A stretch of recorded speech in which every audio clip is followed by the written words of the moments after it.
Hello बच्चों, मैं सीमा कुमारी यादव, राजकीय वरिष्ठ उपाध्याय बालिका संस्कृत विद्यालय नवलपुरा, जयपुर।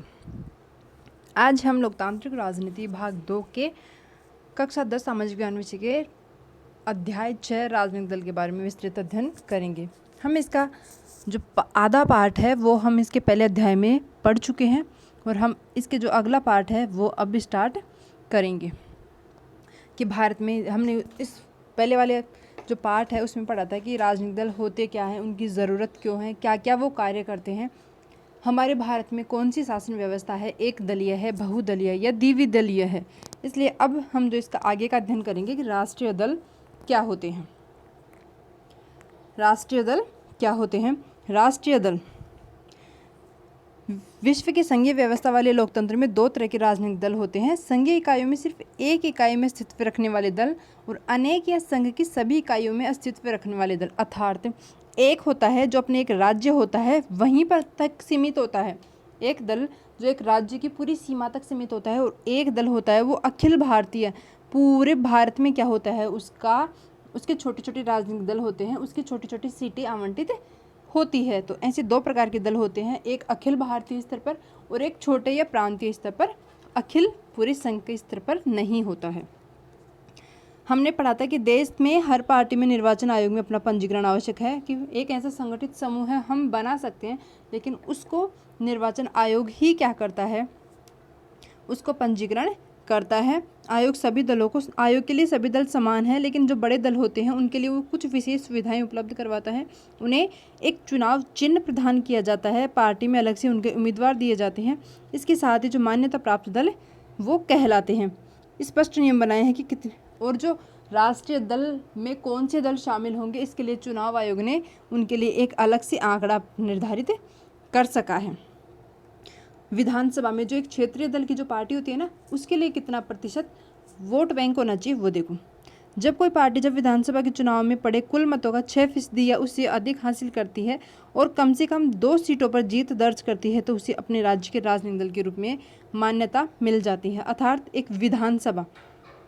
जो विधानसभा के जो चुनाव होते हैं उसमें कुल मतों का 6%, कितना 6%, अगर विधानसभा के जो चुनाव होते हैं उनमें 6% मत एक राजनीतिक दल को प्राप्त हो जाते हैं, और जितने उसमें सीटें हैं उसका 2% अगर उसको प्राप्त हो जाती है, 2 सीटें उसको वहाँ पे प्राप्त हो जाती है, तो वो एक क्षेत्रीय दल कहलाएगा।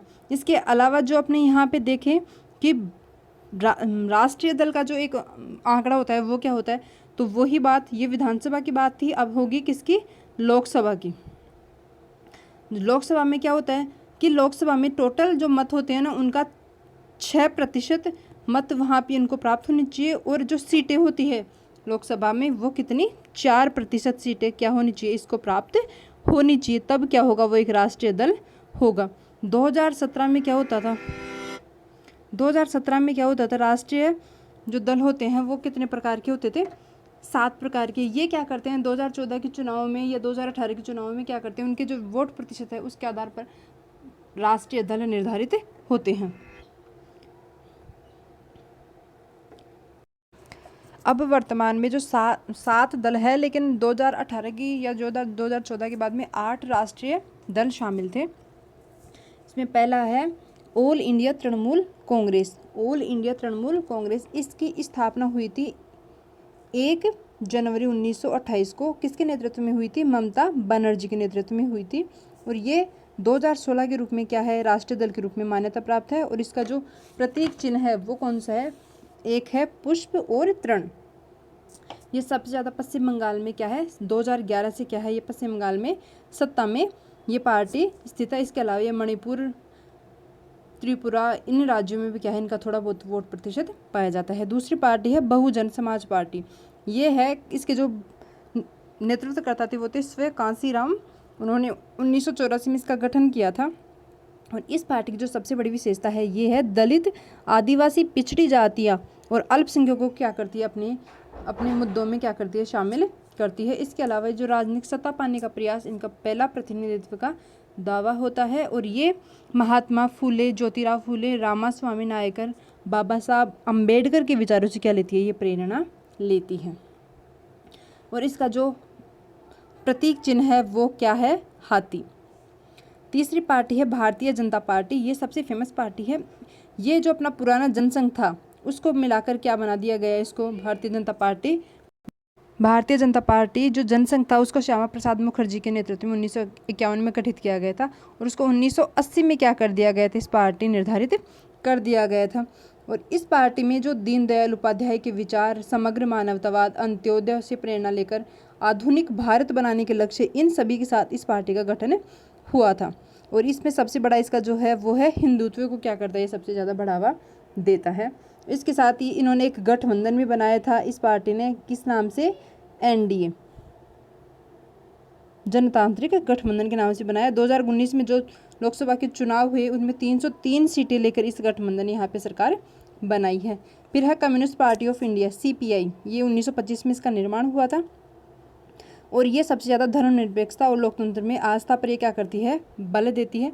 और इसमें सबसे बड़ी बात 1964 में इसमें एक फूट हो गई थी, जो माकपा पार्टी है वो इससे अलग हो गई थी। और ये पश्चिम बंगाल, आंध्र प्रदेश और इन राज्यों में क्या है ये स्थित है। और लोकसभा के जो 2019 के जो लोकसभा चुनाव हुए थे उनमें उन्होंने 1% के समथिंग क्या किए थे, वोट प्रतिशत हासिल किया था। अब है कम्युनिस्ट पार्टी ऑफ इंडिया, मार्क्सवादी, CPIM। इस पार्टी ने मार्क्सवाद लेनिनवाद में आस्था जताई है और ये 1964 में communist party of India CPI से क्या हो गई थी, अलग हो गई थी। इसमें मजदूर, बुद्धिजीवियों, गरीब, कारखानों मजदूरों, इन सभी लोगों को क्या लेकर ये पार्टी निर्धारित की गई थी। इंडियन नेशनल कांग्रेस, ये पार्टी सबसे पुरानी पार्टी है और इसका जो प्रतीक चिन्ह है वो है हाथ का पंजा। और ये 1885 में क्या हो गई थी, इसकी स्थापना हो गई थी। ये इसका दल का कई बार विभाजन हुआ। इस देश ने कई दशकों तक इस देश में शासन व्यवस्था को अपनाया है।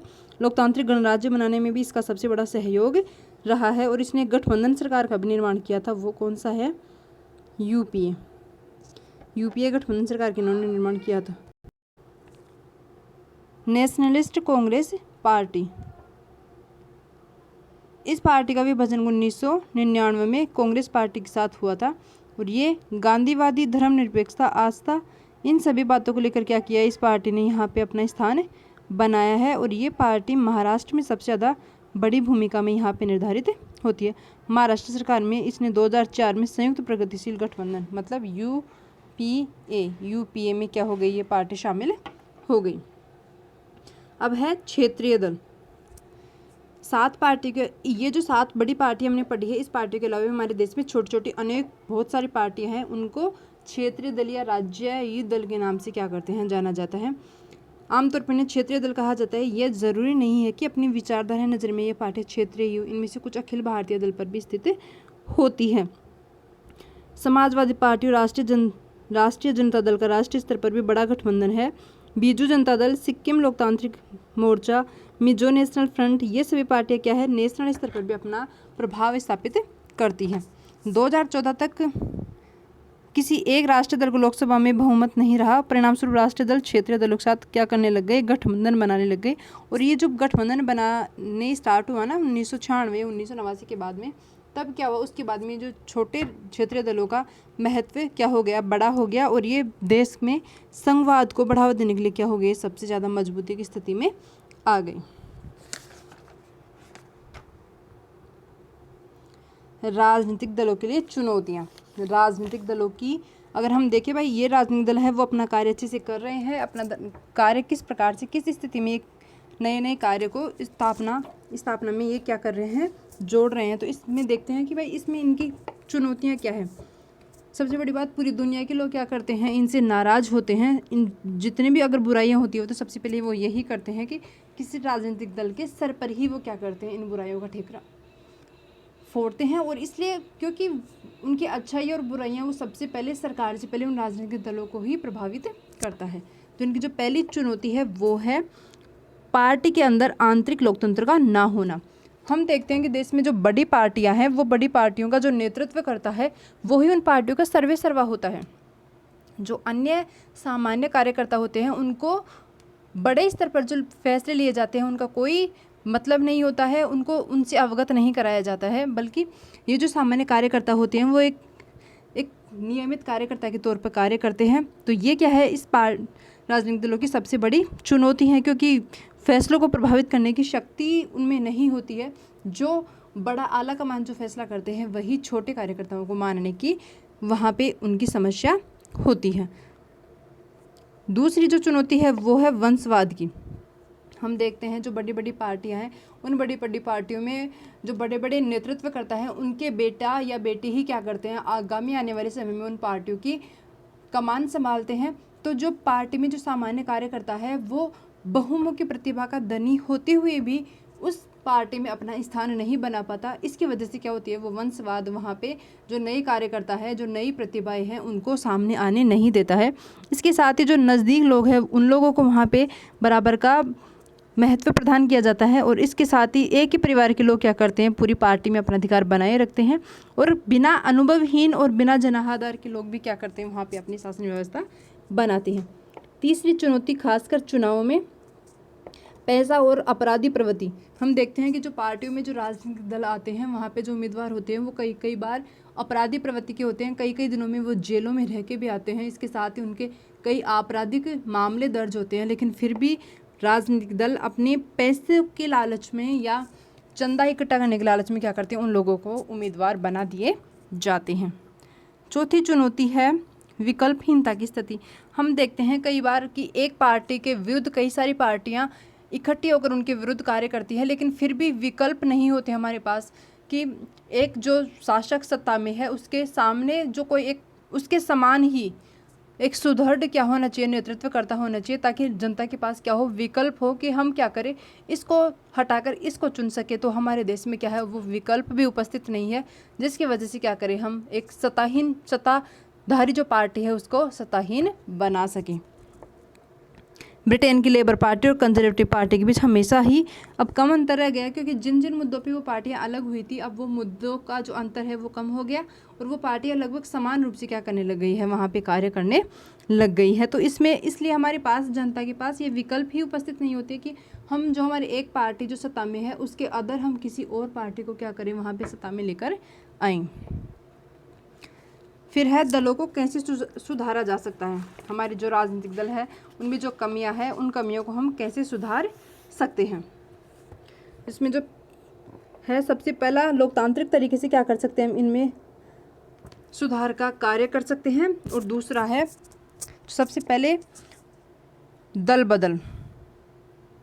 1885 में कानून बना था 10वीं अनुसूची में दल बदल निरोधक कानून। इसके माध्यम से अगर कोई सत्ता पार्टी में या राजनीतिक दल में एक सांसद या एमएलए या जो भी कोई है वो एक पार्टी को छोड़कर दूसरी पार्टी में शामिल होता है सत्ता के लोभ में, पार्टी के लोभ में, पैसों के लोभ में या सीट के लोभ में, तो उस सांसद की या उस राजनीतिक की दल की जो अध्यक्ष है वो क्या कर सकता है, उसकी जो सदस्यता को क्या कर सकता है, वो अंत कर सकता है।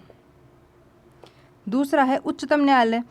जब चुनाव होते हैं तो उच्चतम न्यायालय ने एक फैसला लिया था कि जब भी कोई चुनाव लड़ेगा तो वो अपनी संपत्ति, अचल संपत्ति का क्या करेगा, शपथ पत्र के माध्यम से ब्यौरा देगा। तो ये जो राजनीतिक दल है वो ब्यौरा देते हैं वो सही ही है, इस बात की भी अभी तक कोई जांच नहीं हुई है। वो जांच के बारे में तो देते हैं, शपथ पत्र उपलब्ध करवा देते हैं, लेकिन वो संपत्ति के बारे में जो विवरण दे रहे हैं वो सही है या नहीं है, इसके बारे में कोई उपलब्ध हमारे पास आंकड़े नहीं होते हैं। तीसरा है चुनाव आयोग ने आदेश के सभी दलों के लिए सांगठनिक चुनाव करवाना, आयकर रिटर्न भरना जरूरी माना। मतलब जो भी हमारे जितने भी राजनीतिक दल है उन सभी के लिए इनकम जो टैक्स होता है वो भरना कंपलसरी कर दिया था हमारे निर्वाचन आयोग ने। तो ये जो राजनीतिक दल है वो अपना कार्य बखूबी ईमानदारी से नहीं कर रहे हैं। राजनीतिक पार्टी के आंतरिक कामकाज को व्यवस्थित करने के लिए कानून बनाया जाना चाहिए। जो आंतरिक कामकाज जो बड़े स्तर पर सिर्फ आला कमान जो फैसले लेते हैं ऐसा नहीं होना चाहिए। जो उनके छोटे कार्यकर्ता है, सामान्य कार्यकर्ता है, उनको भी उन फैसलों में अवगत कराना चाहिए, उनकी भी उनकी स्थिति जाननी चाहिए। ऐसा क्या होना चाहिए, कुछ कानून बनाया जाना चाहिए। राजनीतिक दलों में महिलाओं के लिए कितना प्रतिशत, 33% आरक्षण की क्या होनी चाहिए, व्यवस्था होनी चाहिए। चुनाव आयोग का जो भी चुनाव में जो भी खर्चा होता है वो कौन भरे, सरकार भरे। तो ये जो राजनीतिक दल है वो जो आपराधिक प्रवृत्ति के रूप में जो कार्य कर रहे हैं, जो गैर कानूनी तरीके से पैसे इकट्ठा करने का जो कार्य कर रहे हैं वो काफ़ी हद तक क्या हो सकता है, कम हो सकता है। राजनीतिक दलों ने अपने इन सुझावों को अभी तक नहीं माना है। और सबसे बड़ी बात ये जो राजनीतिक दल है इन्होंने इन सुझावों को मानने पर जोर नहीं दिया है, क्योंकि वो इस जितने भी जो सुझाव हैं उन पर उनका सरकार का कोई ध्यान गया ही नहीं है। इसलिए क्या कर रहे हैं वो जो राजनीतिक दल है वो इन पर ध्यान नहीं दे रहे हैं। इसके अलावा भी दो और सबसे बड़े उदाहरण हैं जिनके माध्यम से इनको सुधारा जा सकता है। पहला है आम जनता। आम जनता क्या कर सकती है, चिट्ठियाँ, लेखन और आलोचनाओं के माध्यम से क्या कर सकती है, इन राजनीतिक दलों के विरुद्ध अपनी टिप्पणियां कर सकती है, जिनकी वजह से राजनीतिक दल खुद को सुधारने पे क्या हो जाए, वो मजबूर हो जाए। और अगर अब सुधार करने के लिए जनाधार जब गिरने लगेगा तो अपने आप अपनी पार्टी को सुधारने का प्रयास करेंगे। और दूसरा जो सुधार का जो दूसरा तरीका है वो है ये जो राजनीतिक दल है वो स्वयं भी क्या करे, सुधार रखने की इच्छा रखते हो। भाई किसी पार्टी में अगर वो पार्टी खुद ही सुधारना चाहती है तो उसको सुधारने में ज़्यादा वक्त नहीं लगेगा। तो इसलिए उनमें खुद में भी इच्छा शक्ति होनी चाहिए कि हमें अपनी पार्टी में जो समस्याएं हैं उन समस्याओं को क्या कर सके, हम समाधान कर सकें। राजनीति में ये जो राजनीतिक दल है अगर वो अपना कार्य ठीक ढंग से कर रहे हैं तो वर्तमान समय में लोकतंत्र को सबसे जो मजबूती प्रदान करते हैं, जो सबसे बड़ा जो अहम रोल होता है वो किनका होता है, इन राजनीतिक दलों का ही होता है।